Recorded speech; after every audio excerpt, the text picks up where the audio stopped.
সুপ্রিয় শিক্ষার্থীবৃন্দ, তোমাদেরকে অনলাইন ক্লাসে স্বাগতম। আজকে তোমাদের মৌলিক বিশ্লেষণীয় রসায়নের জটিল মাত্রিক টাইট্রেশনের একটি টপিকস তোমাদের পড়ানো হবে। এই টপিকসটা খুবই গুরুত্বপূর্ণ, কারণ হলো এই টপিকসটা মাস্টার্সে আর হলো ফোর্থ ইয়ারে তোমাদের প্র্যাকটিক্যাল বা ব্যবহারিকে রয়েছে। এর জন্য থিওরিটা আজকে তোমাদেরকে খুব সুন্দরভাবে ব্যাখ্যা করার চেষ্টা করবো আমি। আচ্ছা, তাহলে দেখো এখন যে এই জটিল মাত্রিক টাইট্রেশন, তা আমরা অনেক প্রকারের টাইট্রেশন আমরা করতেছি।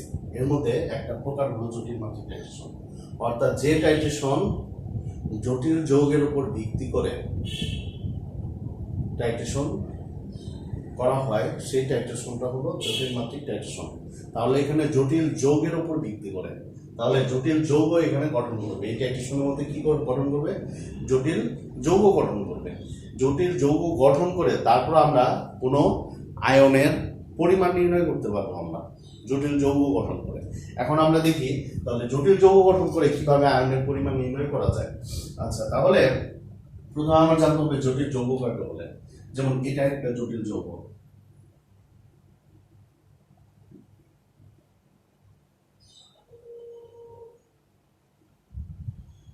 আচ্ছা, এই জটিল যৌগটার মধ্যে এইটা এই যে 2+টা, এই 2+টা হলো আসলে কপার, এটা হলো কপারের চার্জ।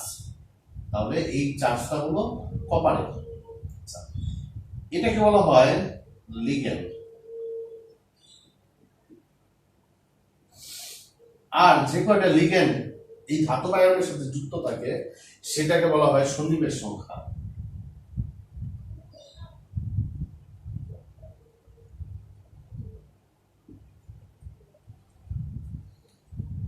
তার মানে বুঝে গেল প্রত্যেকটা জিনিস আমার ইম্পর্টেন্ট, আমার প্রয়োজন লাগবে।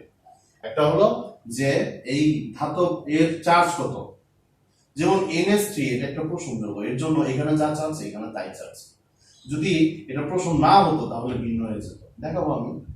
আচ্ছা, তারপরে দেখো যে এই সন্নিবেশ বন্ধনের মাধ্যমে যে যৌগটা যুক্ত থাকে সেটাকে বলা হয় লিগ্যান্ড, এবং যে কয়টা লিগ্যান্ড যুক্ত থাকে তাকে বলা হয় সন্নিবেশ সংখ্যা। আচ্ছা, এখন এই লিগ্যান্ডের প্রকারভেদ আছে।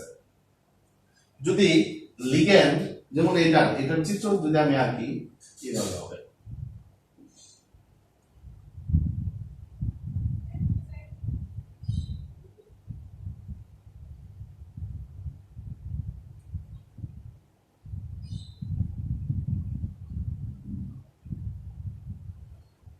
এরকম হবে। আচ্ছা, তাহলে এই যে একটা সন্নিবেশ সংখ্যা, একটা সন্নিবেশ বন্ধন দ্বারা যে যুক্ত কপারের সাথে, এর জন্য এই NH3 কে বলা হয় একদন্তী লিগ্যান্ড। কি বলা হয়? একদন্তী লিগ্যান্ড। বুঝতে পারছি? তাহলে একটা সন্নিবেশ বন্ধন দ্বারা যদি কপার ধাতব আয়নের সাথে যুক্ত থাকে তাহলে সেটাকে বলা হয় একদন্তী লিগ্যান্ড। যদি দুইটা সন্নিবেশ বন্ধনের মাধ্যমে যুক্ত থাকে, যেমন এই যৌগটা CH3 CH2 NH2 NH2, এই দুইটা এই নাইট্রোজেন মুক্ত জোড় ইলেকট্রন আছে, এই মুক্ত জোড় ইলেকট্রন প্রদান করে সে এরকম দুইটা সন্নিবেশ বন্ধনের মাধ্যমে যুক্ত থাকে। যেমন কপারের সাথে যদি যুক্ত থাকে তাহলে এরকম দুইটা কপার যুক্ত থাকে।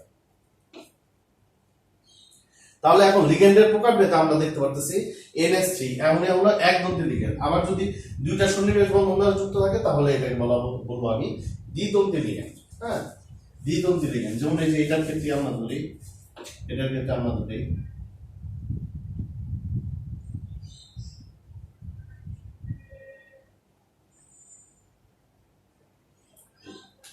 কপার প্লাস, এটা হলো দ্বিদন্তী লিগ্যান্ড। আচ্ছা, এখন যদি কারো হাত যদি এরকম, তাহলে এটাকে আমি একটা দন্ত বলতে পারবো। এটা দ্বিদন্তী, কারণ এই যৌগের মধ্যে দুইটা সে সন্নিবেশ বন্ধন গঠন করে। কেউ যদি এইভাবে 6টা সন্নিবেশ বন্ধন গঠন করে তাহলে আমি তাকে বলবো ষষ্ঠদন্তী লিগ্যান্ড। এই জটিল মাত্রিক টাইট্রেশনে সেই ষষ্ঠদন্তী লিগ্যান্ডটা প্রয়োজন হয়। এই ষষ্ঠদন্তী লিগ্যান্ডকে বলা হয় EBTA। এখন এই EBTA নিয়ে আমরা কথা বলবো। তাহলে তার দন্ত কয়টা? 6টা। ষষ্ঠ দন্তি লিগ্যান্ড তাকে বলা হয়। তার দ্বন্দ্ব হলো 6টা, ষষ্ঠ দন্তি লিগ্যান্ড। এখন আমি সেই ষষ্ঠ দন্তি লিগ্যান্ডে চলে যাচ্ছি। তো লিগ্যান্ডের মধ্যে ষষ্ঠ দন্তি লিগ্যান্ড EDTA, CH2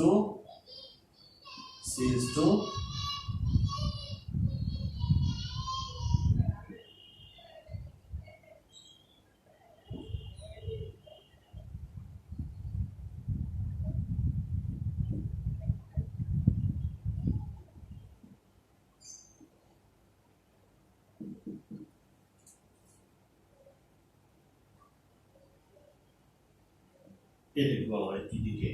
এটাকে বলা হয় EDTA। EDTA এর এখন ফুল মিনিংটা আমি লিখতেছি। ইথিলিন 9। ইথিলিন কেন? এই যে 2 কার্বন ইথেন, ইথেন থেকে ইথিলিন চলে আসছে। ইথিলিন ডাই কেন? এই যে 2টা নাইট্রোজেন আছে, ডাইএমিন। নাইট্রোজেন কয়টা? 2টা। ডাইমিন টেট্রাঅ্যাসিটিক অ্যাসিড, টেট্রাঅ্যাসিটিক অ্যাসিড। এই যে ইথিলিনের ই, ডাইয়ের ডি, টেট্রাটি অ্যাসিটিকের এ, এই হলো EDTA। এখন এই EDTA এর দ্বারা আমরা জটিল মাত্রিক টাইট্রেশন সমাধান করব। কেন সমাধান করব? এখন কথা বলে যাও। সমাধান করব কারণ হলো যে একটা যৌগের, একটা ধাতব আয়নের, যেমন আমি ধাতব আয়ন লিখতেছি এটা Cl, সাধারণত সন্নিবেশ সংখ্যা হয় 6। একটা ধাতব আয়নের সাধারণত সন্নিবেশ সংখ্যা হয় 6।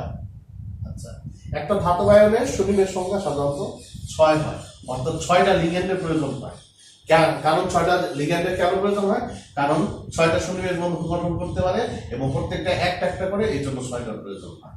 এখন একটাই যদি 6টা সন্নিবেশ বন্ধন গঠন করে, তাহলে একটাই প্রয়োজন হবে, অর্থাৎ একটা আয়রনের মধ্যে একটাই EDTA প্রয়োজন। অর্থাৎ যতটা EDTA প্রয়োজন ততটা আয়ন বিদ্যমান। যেমন একটা দ্রবণের মধ্যে, অজানা দ্রবণের মধ্যে ধাতব আয়ন বিদ্যমান আছে, যেমন এটা বলতেছি ক্যালসিয়াম বিদ্যমান আছে, ক্যালসিয়াম কার্বনেট রয়েছে, বা ক্যালসিয়াম ক্লোরাইড রয়েছে, কার্বনেট না, ক্লোরাইড দ্রবীভূত আছে। এখন ক্যালসিয়ামটা 2+ আয়ন হিসেবে আছে। এই ক্যালসিয়াম আয়নের যদি আমি পরিমাণ নির্ণয় করতে চাই, তাহলে এখন আমি এই EDTA ব্যবহার করব। কেন EDTA ব্যবহার করব? কারণ একটা ক্যালসিয়াম আয়ন একটা EDTA প্রয়োজন। তাহলে এভাবে আমি যতটা EDTA ব্যবহার করব, ঠিক ততটা ক্যালসিয়াম আয়ন বিদ্যমান রয়েছে। তাই এই EDTA এর প্রমাণ দ্রবণ জানা, ঘনমাত্র দ্রবণ প্রস্তুত করা খুবই সহজ এবং বাজারে খুব সহজ সাধ্যভাবে পাওয়া যায়। এর সোডিয়াম লবণ পাওয়া যায়, সোডিয়াম এবং পটাশিয়াম লবণ। যেমন এইখানে এই, তাহলে এটা হয়ে গেল সোডিয়ামের লবণ, EDTA সোডিয়াম লবণ, যা খুব সহজলভ্য, সহজে পাওয়া যায় এবং প্রমাণ দ্রবণ প্রস্তুত করা যায়, যার দ্বারা আমি কোনো দ্রবণের মধ্যে যদি ক্যালসিয়াম থাকে এর পরিমাণটা আমি নির্ণয় করতে পারি। এই কোনো দ্রবণের মধ্যে যদি ক্যালসিয়ামের পরিমাণ, কোনো ক্যালসিয়ামের যে পরিমাণ নির্ণয় করে, এটা কারণ হলো পানির ক্ষরতা নির্ণয়ের জন্য। হ্যাঁ, আমি যদি পানির ক্ষরতা নির্ণয় করতে চাই, তাহলে আমি এই EDTA টাইট্রেশন ব্যবহার করতে পারি। আর এই EDTA টাইট্রেশন বলা হয় এই জটিল মাত্রিক টাইট্রেশন। তাহলে আমার বোঝা গেল সর্বপ্রথম যে জটিল মাত্রিক টাইট্রেশনের মধ্যে অবশ্যই জটিল যৌগের উপর ভিত্তি করে এই জটিল মাত্রিক টাইট্রেশনটি সংঘটিত হয়। এই জটিল যৌগ কাকে বলে? যে যৌগের মধ্যে সন্নিবেশ বন্ধনের মাধ্যমে লিগ্যান্ড যুক্ত থাকে এবং আয়ন গঠন করে, সেটাকে বলা হয় জটিল যৌগ। এবং জটিল যৌগের মধ্যে একটা খুব ইম্পর্টেন্ট জিনিস, সেটা হলো লিগ্যান্ড। আর লিগ্যান্ডের মধ্যে সাধারণত 6টা যুক্ত হয় এবং এক দন্তি লিগ্যান্ড 6টা যুক্ত হয়। যদি 6 দন্তি বা ষষ্ঠ দন্তি লিগ্যান্ড হয়, তাহলে একটা যুক্ত হয়। তাহলে এই একটা যুক্ত হওয়ার পিছনে কারণ হলো এর সন্নিবেশ সংখ্যা হলো 6। প্রত্যেকটা আয়নের, প্রায় প্রত্যেকটা আয়নেরই সন্নিবেশ সংখ্যা হলো 6। তাহলে আমরা অবশ্যই এই ষষ্ঠ দন্তি লিগ্যান্ড দিয়ে আমরা জটিল মাত্রিক টাইট্রেশন সমাধান করব। এখন এই পানির ক্ষরতা নির্ণয়ের জন্য এই জটিল মাত্রিক টাইট্রেশন ব্যবহার করা হয়। এখন তোমাদের একটা জিনিস দেখাই, তাহলে এখানে কয়েকটা প্রশ্ন আসতে পারে, জটিল মাত্রিক টাইট্রেশন ব্যাখ্যা করো, তোমরা ব্যাখ্যা দিতে পারবে। তারপর আসতে পারে যে EDTA ইডিটিএ কেন জটিল মাত্রিক টাইট্রেশনে ব্যবহার করা হয় এটাও দিতে পারো, কারণ ইডিটিএ এর দন্তি কয়টা, 6টা, ষষ্ঠ দন্তি, তাই একটা ধাতু পরমাণু একটা অণু ইডিটিএ এর অণু ব্যবহৃত হয়। এভাবে আমরা ধাতুর কোনো দ্রবণের, অজানা দ্রবণের ধাতুর আয়নের ঘনমাত্রা বা পরিমাণ আমরা নির্ণয় করতে পারি। যেমন পানির ঘনতার ক্ষেত্রে এই ক্যালসিয়াম আয়নের পরিমাণ নির্ণয়ের ক্ষেত্রে ইডিটিএ ব্যবহার করা হয়।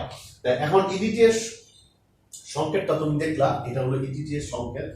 এখন তোমাদের যেটা দেখাবো সেটা হলো ইডিটিএ কিভাবে জটিল আয়নের সাথে যুক্ত হয়। হ্যাঁ, এটা একটা চিত্রের সাহায্যে তোমাদেরকে দেখাবো।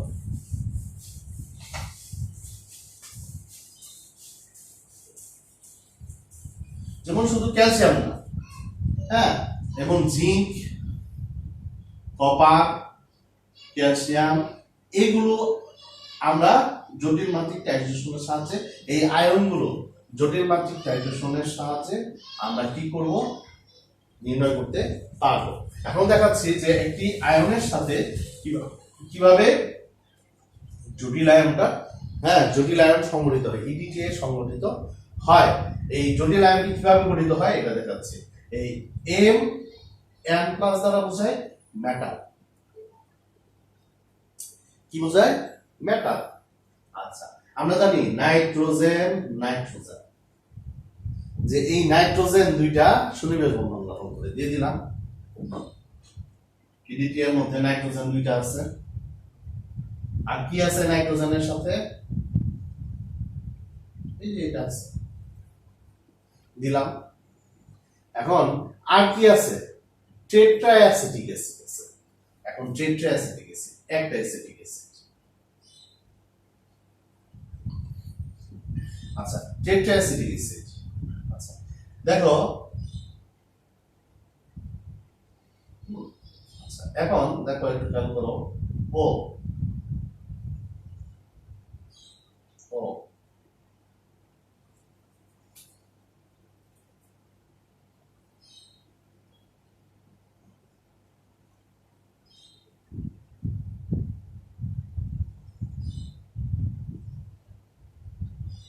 সাইডে কি দেখালেন? দেখাচ্ছে আমি কি দেখালাম।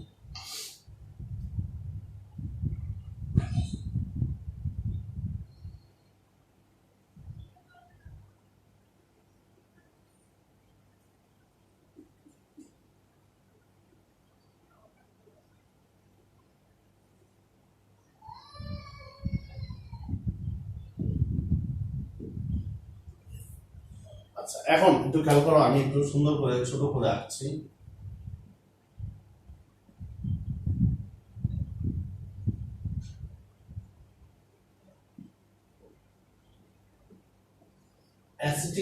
অ্যাসিটেট আয়ন,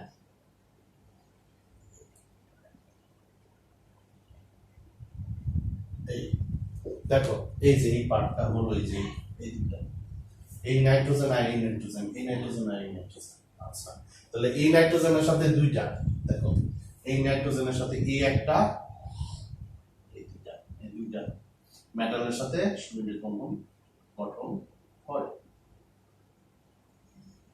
সুনিবিড় বন্ধন গঠন করে। আচ্ছা, একটা নাইট্রোজেনের সাথে দুইটা, নাইট্রোজেনের সাথে দুইটা। আচ্ছা, আর এই নাইট্রোজেনের সাথে দুইটা। তাহলে এটা হলো আসলে metal, metal EDTA.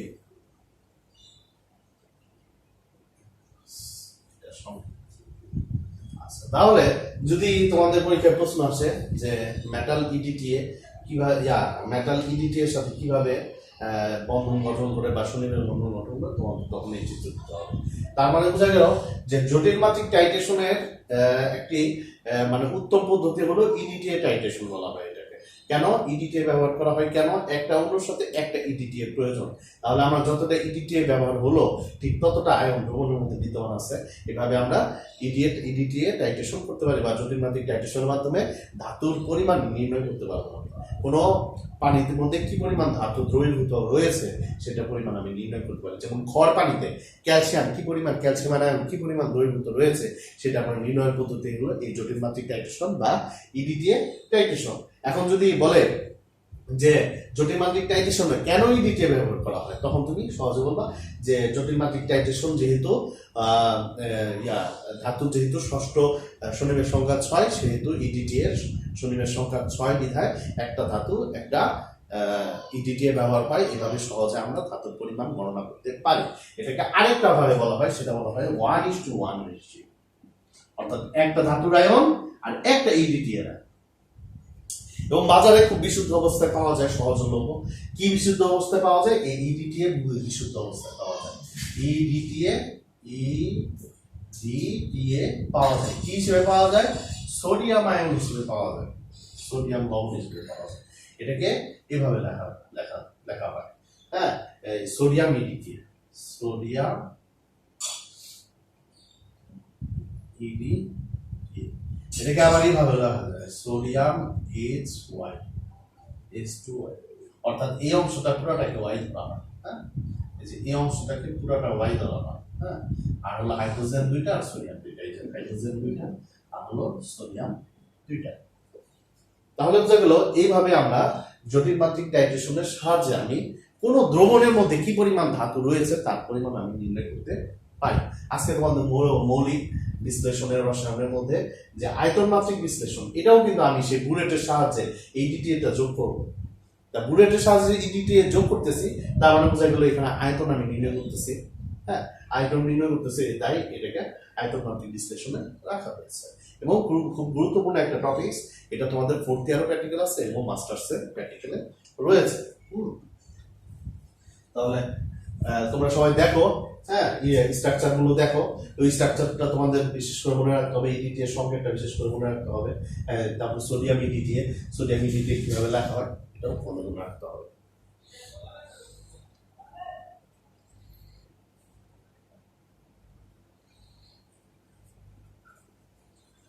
Honours 3rd ইয়ারের ছাত্রছাত্রীবৃন্দ, আজকে তোমাদের এ পর্যন্ত রইল।